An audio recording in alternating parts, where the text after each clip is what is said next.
the day he died, we were getting ready to go to school, or we saw Mother getting ready or something, and she said, well, I'm going something to a funeral. I thought, well, whose funeral? And then she told us it was her grandfather.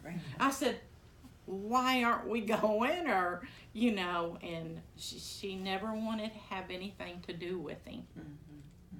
So that's all I know about him. I'll tell you what little I know, and I'm telling you, for I think it'll be a comfort to you, the reason I'm telling you.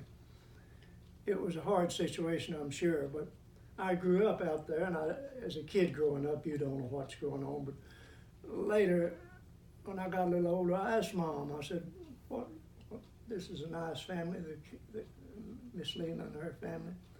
And she said, well, Mr. Cantrell was a good man, but he was alcohol. And in those days, a man was supposed to drink. It was just the community environment. You were supposed to drink, but you're supposed to be a moral man and hold it. They didn't know about Alcohol Anonymous then. Yeah. And the boys that he would have grown up with, they were that kind of, rough, tough guy. They were wonderful fellows, but they had to have their alcohol. He couldn't hold his, okay? Yeah. And Mother told me that he was a good man, but he couldn't hold his liquor.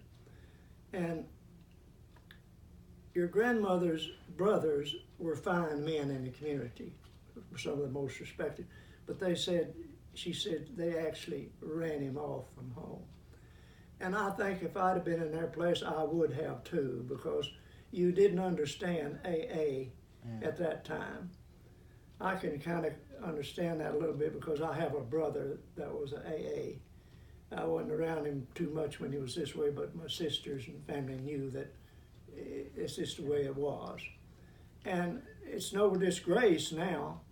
You can go and get help, but there was no help then. No. If you were drunk, couldn't hold it, you were just A drunk. bad man of the community, and that's the way but the people that knew him understood because he came from a good family, the old, all around Morgan Mill Cantrell. But he couldn't handle it. And I'm sure a lot of the things that happened maybe was his fault, but that's just the way it was. Yeah. And I only saw the man once or twice as a kid growing up, but I can understand that her two brothers wanting to run him off because he wasn't a family man taking care of his family. Yeah. And you can understand the animosity there.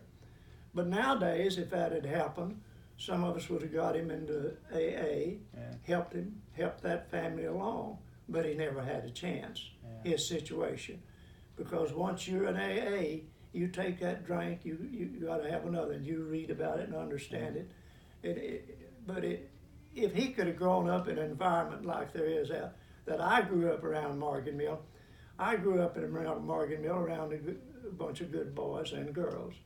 We didn't have a drinking problem. Some of them might have, but they're on the side. But we didn't face that problem. But when he grew up, you had to drink.